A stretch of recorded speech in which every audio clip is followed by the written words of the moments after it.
Good evening and welcome to Poland Daily. I'm Nicholas Richardson and this is the news. The ministers and deputy ministers of transport of the Visegrad Group, comprising Poland, Hungary, the Czech Republic and Slovakia, have met for a two-day summit in Krakow to discuss joint future transport projects. The ministers inspected a new stretch of the Via Carpatia motorway that will connect Lithuanian and Polish ports on the Baltic Sea with ports located on the shores of the Black, the Aegean and the Adriatic Seas. They also discussed the planned Visegrad High-Speed Railway. Today, we are in the process of expanding and modernising our transport infrastructure in such a fashion that it will become multimodal, coherent, accessible and modern. It's worth making sure that we speak with a united voice in Brussels so that we are heard. This is the goal of our joint list of priority projects for the EU's TEN-T programme and the joint statement which we released on the 3rd of December. In connection with this, we have a chance to close the distance which still separates us from Western Europe when it comes to the quality of transport networks in our region. Thousands of Belarusians escaping the political crackdown by President Alexander Lukashenko have fled to neighbouring Poland in the past year. Warsaw has pursued a strategy of making it easier for IT specialists and other highly educated Belarusians to make the move.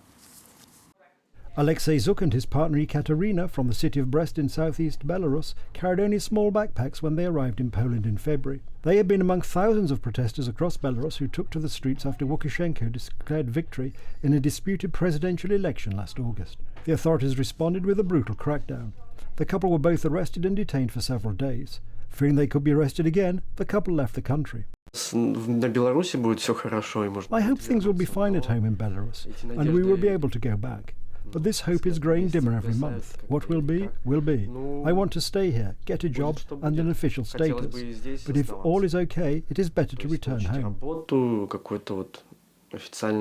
As turmoil shook Belarus, Poland proclaimed itself a European leader in supporting Belarusian opposition politicians, calling for more European Union funding, launching a special aid programme for 50 million zloty, and easing visa procedures for Belarusians.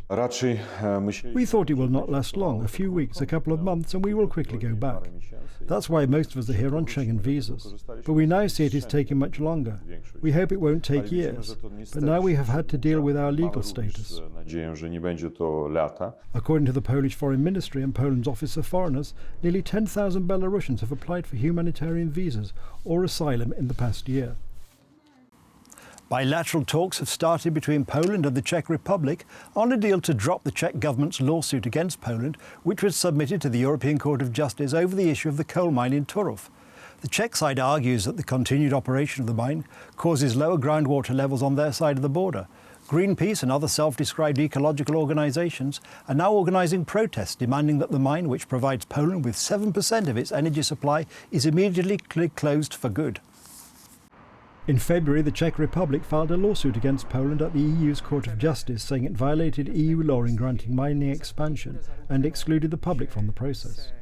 The Polish side says the mine is too important for jobs and energy and rejected a court order in May to halt mining until a final ruling in the case. Generally, as far as decarbonisation concerning abandoning coal, it has to be done through evolution, not revolution.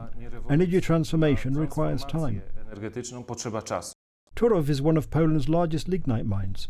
The adjoining power plant provides 7% of the electricity used by Polish households. The Czech side is open for negotiations with Poland. We are discussing a deal with Poland that will minimise or fully reduce the negative impact of the Turów mine on the Czech land and the inhabitants of the Liberec region. This concerns the loss of drinking water, decreasing levels of underground waters, the need to reduce noise and dust, and earth tremors, all of which negatively impact the Czech territory. The Czechs want Poland to help cover costs of 40 to 50 million euro to replace water supply pipes in some districts. An underground sealing wall to prevent further outflow of water is also being discussed. The Poles are also convinced that a solution must be found. Thank you very much, Mr. Minister. Indeed, what we have in common is the will to achieve a bilateral, long-term, stable agreement without the need to involve European Union institutions. As Mr. Minister BRABEC put it, our goal is agreement, not the court.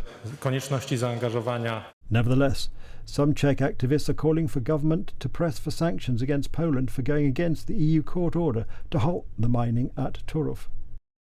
Opinion polls show that there is a growing likelihood of Marine Le Pen's Rassemblement National party taking control of its first ever region. Ahead of Sunday's regional election, the party has had a clear upswing. Experts say that Provence-Alpes-Côte d'Azur, the southern region comprising the Glitzy Riviera, and Marseille's rough banlieues, where immigration drives the right wing, is where the party has the best chance. But the party is making inroads in the north as well. ABDEL DENFER gave up on France's traditional political groups and shifted his support to Marine Le Pen's far-right party after a group of Roma were allowed to reside on land near his home. The pensioner complained that the Roma had been a nuisance, burning tyres, quarrelling with one another and upsetting locals. Their presence was the final straw, he said, after years of broken promises by a political elite that no longer listened. He lives in the Hauts-de-France region, worrying about crime and job opportunities for youngsters, both reasons why the deindustrialised and rural north is a far-right stronghold. I understood that the National Rally candidate, SEBASTIEN CHENU, is someone who listens and is courageous. That's why I support him 2000%. I'll do everything so that he sweeps away this entire system that has been lasting for years and years. We have had enough of being on the podium for the region with the highest unemployment, of our voices not being heard.